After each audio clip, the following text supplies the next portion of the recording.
नमस्कार, बहुत स्वागत आप सभी का। मैं हूं Sushant Sinha. The Sabarmati report film आ चुकी है, जिसके स्टार कास्ट के साथ पॉडकास्ट मैंने कुछ दिन पहले किया था विक्रांत मैसी वगैरह के साथ।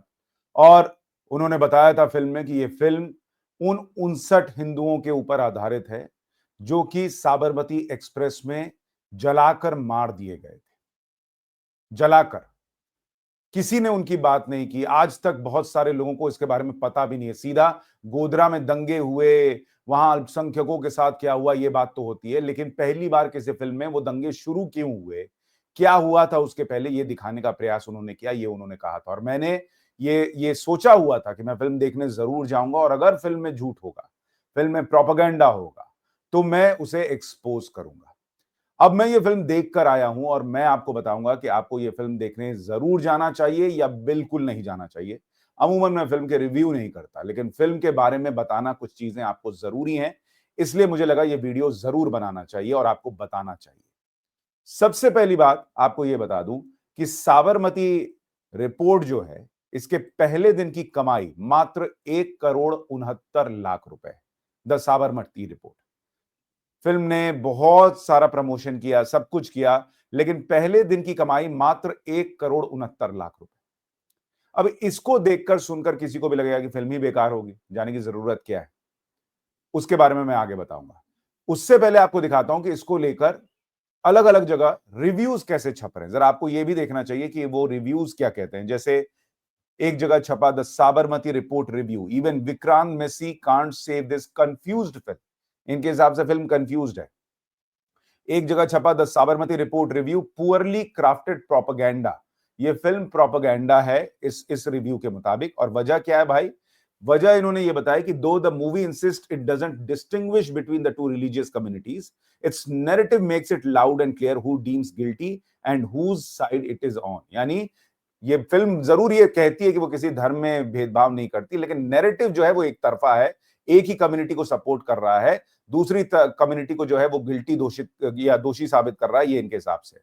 Where the minority is the face of stone pelting, mischief mongering, पड़ोसी मुल्क चीयरिंग, टेररिज्म, ब्रीडिंग और aggression, the rest are either victims और an opposition plotting against those in power. यानी जो वहां पर साजिश करता है वो दिखाए गए हैं कि भाई वो स्टोन पेल्ट करते हैं, पत्थर चलाते हैं, मिसचीफ मॉन्गरिंग करते हैं, पड़ोसी मुल्क अगर पाकिस्तान जीतता है तो उस पर खुश होते हैं, टेररिज्म की जगह है वो। It's what makes the script short lived about the conscience before it goes back to its appeasing ways, both the timing of its release amidst the hustle of election and its lopsided tone resisting any room for nuance or doubt, opens with chants of Ram Ram and concludes with chants of Ram Ram against a visual of the newly constructed Ram Mandir। मतलब आखिर में film जो है वो चूंकि जहां पर विक्रांत मैसी अपनी बात कह रहा है, वहां पे बैकड्रॉप में राम राम राम राम चल रहा है, तो इसलिए वे फिल्म प्रोपेगेंडा हो गई। इसी तरह से एक और द हिंदू में ये छपी है review, the Sabarmati report movie review, Vikrant Massey boards the propaganda train. मतलब उनके हिसाब से ये प्रोपेगेंडा ट्रेन है और इसमें भी बैलेंस और फेयरनेस की कमी दिखी है। Even he speaks a bhajan plays on the sound track and the final images of the consecrated Ram temple in Ayodhya. मतलब जब विक्रांत मैसी लास्ट में बोल रहा है तो पीछे भजन क्यों चल रहा है, इसका मतलब ये फिल्म बैलेंस नहीं रह गई। अब एक तो जिस तरह के रिव्यू लिखे जा रहे हैं, इस फिल्म को प्रोपेगेंडा फिल्म बताया जा रहा है, आप उसी से समझ सकते हैं कि ये फिल्म इसका मतलब सही बनी हुई है। अभी मैंने जो देखा वो तो बताऊंगा, लेकिन मैं जो बात बार बार कही जाती है कि सरकार किसी की भी हो, सिस्टम तो हमारा है। वो सिस्टम आज भी पत्रकारिता में भी घुसा हुआ है, और वही सिस्टम अगर इस फिल्म को नीचे खींचना चाह रहा है कि ये प्रोपेगेंडा फिल्म है, इसमें बैलेंस नहीं हुआ, इसमें हिंदुओं को विक्टिम दिखाया, मुसलमानों ने किया ये दिखाया, तो इसका मतलब इनको अगर प्रोपेगेंडा लग रहा है, इसका मतलब फिल्म जो है वो सच्ची है। ये तो पहला सबूत है। इसलिए फिल्म आपको देखने जरूर जाना चाहिए। जब कोई इकोसिस्टम, स्पेशली वो इकोसिस्टम जो देश विरोधी है, अगर वो फिल्म को नीचे खींच रहा है, इसका मतलब फिल्म के लिए ये सबसे बड़ा रिव्यू है कि बहुत इसको तो देखना ही चाहिए। अगर ये चाहते हैं कि नहीं देखो, इसका मतलब इसमें कुछ ऐसा है जो जो जरूर देखना चाहिए देश को। तो इकोसिस्टम लगा है फिल्म को नीचे खींचने में, ये तो पहली बात। अब मैं आपको बताता हूं मेरी राय क्या है। मैं खुद इस फिल्म को देखने गया था क्योंकि मुझे लग रहा था कि बॉलीवुड में चूंकि उनको एक सो कॉल्ड सेक्युलरिज्म का कीड़ा रहता है, तो क्या वो कीड़ा जो है वो इस फिल्म की सच्चाई को तो नहीं खा गया दीमक की तरह। मैं इस फिल्म को देखकर आया और मैं आपसे कह सकता हूं कि यह फिल्म आपको सिर्फ और सिर्फ इसलिए नहीं देखनी चाहिए कि भाई वहां पर साबरमती एक्सप्रेस में क्या हुआ था यह पता चलेगा। यह फिल्म आपको जरूर 100% देखनी चाहिए, इसलिए भी क्योंकि जो 2002 में हुआ था वही 2024 तक हो रहा है बॉस, और आगे 2047, 48, 50 सब समय होता रहेगा अगर आप इस फिल्म को देखकर सीखेंगे नहीं। तो यह फिल्म इज अ मस्ट, इस फिल्म को जरूर देखिए। इस फिल्म में कुछ जगहों पर थोड़ा आपको ऐसा लगेगा कि जबरदस्ती का सेक्युलरिज्म आया है, लेकिन उससे फर्क आपको नहीं पड़ना चाहिए क्योंकि फिल्म के फैक्ट्स जो है ना वो इंटैक्ट हैं। इस फिल्म को आपको जरूर देखना चाहिए क्योंकि इस फिल्म में पहली बार आपको यह दिखाया और बताया गया है कि किस तरह से नेता और पत्रकार का जो नेक्सस है वो काम करता है। असली गोदी मीडिया क्या होता है वो आपको इस फिल्म को देखकर समझ में आएगा। क्यों इन लोगों ने गोदी मीडिया का नैरेटिव गढ़ा, क्यों ऐसे पत्रकार जो राष्ट्र की बात करते हैं, जो फैक्ट्स सामने रखते हैं, उनको गोदी मीडिया बुलाया गया। मैं बार बार कहता हूं वो गोदी मीडिया इन लोगों का एक्चुअली एक पर्दा है जिसके पीछे ये जाकर छिपते हैं क्योंकि इनके पास फैक्ट्स नहीं होते। जैसे इस फिल्म में विक्रांत मैसी ने सवाल पूछे हैं, वैसे कुछ सवाल जब पूछे जाएं तो क्या करो, तो उसका सीधा सीधा हिसाब यह है कि भैया सामने वाले को गोदी मीडिया बोल दो और उसके बाद छुप जाओ उसके पीछे। क्योंकि एक पत्रकार जब सच्चाई दिखाता है, फैक्ट दिखाता है, तो जवाब फैक्ट से मिलना चाहिए, जो कि ये लोग नहीं देते। तो असली गोदी मीडिया कैसा होता है, क्यों उन 59 हिंदुओं की बात नहीं हुई, कार सेवकों की बात नहीं हुई जो अयोध्या से आ रहे थे और उन्हें जलाकर मार दिया गया। और ये कोई हवा हवाई बात नहीं है बॉस, इसमें कन्विक्शन हुआ है, इसमें लोगों को सजा हुई है कि उन्होंने जलाकर मारा। तो कोई ऐसी झूठी और अफवाह वाली बात आपको नहीं बताई जा रही है इस फिल्म में। जो है वो फैक्ट बेस्ड है, जो अदालतों में प्रूव हुआ है कि तेल डालकर जलाया गया, जिसमें 59 लोगों में महिलाएं और बच्चे थे। जिन लोगों को जो ये रिव्यू लिख रहे हैं कि अगर विक्रांत मैसी कोई डायलॉग बोल रहा है लास्ट में और उसमें पीछे राम राम राम राम क्यों चल रहा है, उनको यह समझ में नहीं आता कि वो सारे राम सेवक थे जिन्हें जलाकर मार दिया गया। और वो इसलिए नहीं मारे गए थे कि वो साबरमती एक्सप्रेस में बैठे थे, वो इसीलिए मारे गए थे क्योंकि वो अयोध्या से आ रहे थे।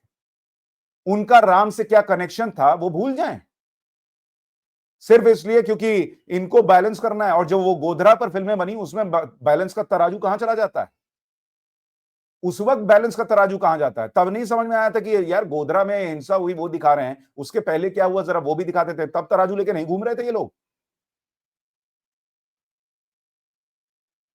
सोचिए, इस देश में यही चल रहा है, चल रहा था, चल रहा है। और इनको तकलीफ यह है कि 2014 के बाद हमारे जैसे कई पत्रकार इसी तरह से आकर जब सवाल पूछते हैं जैसे विक्रांत मैसी ने किया है, तो इनको दिक्कत होती है। इसलिए ये नहीं चाहते कि आप ये फिल्म देखें, क्योंकि सिनेमा का इंपैक्ट ज्यादा होता है। हम बोलते हैं भाई ये लोग ऐसा कर रहे हैं, आपको लगता है पत्रकार पत्रकार की लड़ाई है, ये तो फलाने साइड है इसलिए ऐसा बोल रहा है। लेकिन फिल्म जब आप देखेंगे तो आपको चीजें समझ में आएंगी कि इस देश में कैसे पत्रकारिता के नाम पर लोगों ने अपने जमीर और अपना देश तक बेचा है। जिन लोगों को इस बात से तकलीफ है कि राम राम का चांट पीछे सुनाई दे रहा है, राम मंदिर दिखा दिया, उनको राम राम के भजन से दिक्कत हो रही है, उनको कभी ये नहीं लगा कि उसी उसी ट्रेन में, साबरमती एक्सप्रेस में, जब वो 59 लोग अंदर बंद हो गए, बाहर नहीं निकल पा रहे हैं और अंदर आग लगी होगी, बच्चे होंगे जिनकी डेड बॉडी वो लोग नहीं देख पाएंगे जो ये रिव्यूज लिख रहे हैं, उनकी चीखें कैसी सुनाई देती होंगी।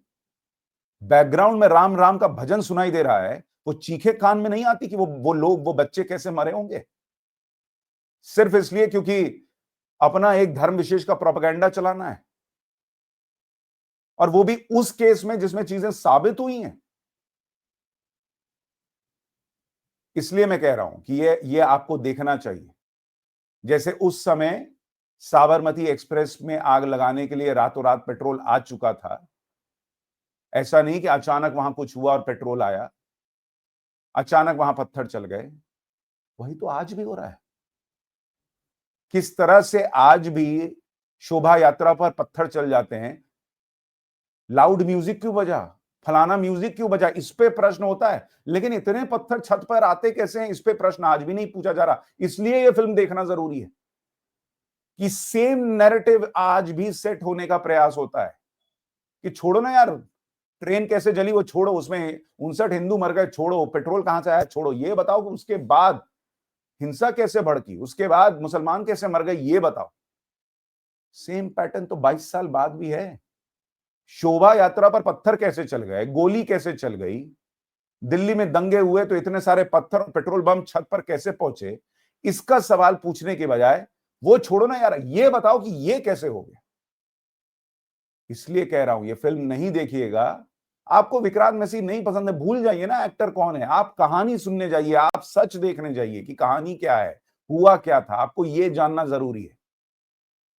विक्रांत मैसी लेफ्टिस्ट था, राइटिस्ट हो गया, राइटिस्ट था, लेफ्टिस्ट हो गया, इससे क्या मतलब है आपको?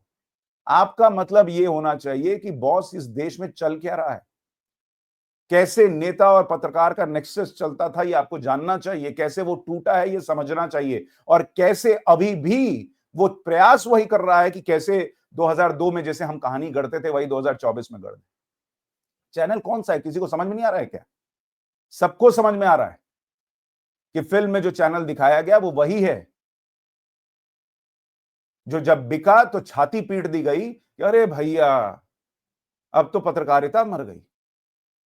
जिसके मसीहा पत्रकार जो है वो किस तरह की पत्रकारिता करते हैं ये देश देख रहा है, और इसीलिए उनको साइड लगा दिया गया है, देश ने नकार दिया है उनको। और मैं तो वहां काम कर चुका हूं, मैंने तो चीजें सामने से देखी हैं।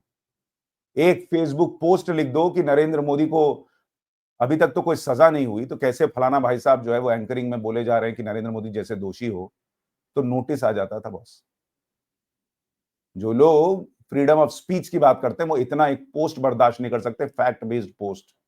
ये थी हालत, और ये आज भी चल रहा है। नहीं समझिएगा तो बॉस यही चलता रहेगा। वो रिपोर्टर कौन है अंग्रेजी की जिसको फिल्म में दिखाया, लोगों को नहीं समझ में आ रहा है। सेम पैटर्न था ना, सेम पैटर्न था ना कि वहां साबरमती एक्सप्रेस में जो आग लग गई, उस आग को जो है वो हादसा बता दो। सेम पैटर्न अभी कोरोना में नहीं था?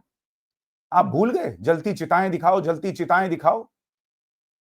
ये मत बताओ कि दुनिया में हो रहा है इतना बड़ा संकट, दुनिया ने नहीं झेला। क्या हो रहा है दुनिया में ये मत दिखाओ। मैंने आपको अमेरिका जाके दिखाया था, वो जगह जहां पर लाखों एक सफेद झंडा हर एक मौत के लिए लगा था। दूर तक देखते चले जाइए, आपकी आंखें थक जाएंगी, लेकिन वो झंडे खत्म नहीं हो रहे थे। लाखों मौत अमेरिका जैसे विकसित देश में हुई जहां इतना इंफ्रास्ट्रक्चर है, वो मत दिखाओ। लेकिन मोदी को गाली देना है तो जलती चिताओं के सामने बैठ जाओ और वहां से दिखाओ कि देखिए चिताएं जल रही हैं। लोगों को नहीं पता था चिताएं जल रही हैं, लोगों को नहीं पता था कि उनके अपने मर रहे हैं, लोगों को नहीं पता था कि देश में संकट है। लेकिन यही काम 2002 में भी था, यही काम 2022 में भी था, 21 में भी था, 20 में भी था, और 2024 में भी है। किसान आंदोलन हो तो क्या दिखाना है, शाहीन बाग हो तो कैसे नैरेटिव जो है वो पलट देना है, ये सारी चीजें आज भी इस देश में चल रही हैं। और इसलिए द साबरमती रिपोर्ट आपको जरूर देखनी चाहिए। इन इन इन एजेंडा ड्रिवन रिव्यूज पे मत जाइए, जरूर जाकर देखिए कि कैसे आज भी सेम चीजें चल रही हैं, कैसे आज भी हिंदू की जान की कोई कीमत नहीं है बॉस। वो 59 लोग क्यों मरे? इसलिए नहीं मरे कि वो उस बोगी में बैठे थे, वो इसलिए मरे क्योंकि वो राम मंदिर के लिए सोचते थे, अयोध्या से आ रहे थे और वो हिंदू थे, और कोई वजह नहीं थी उनके मरने की।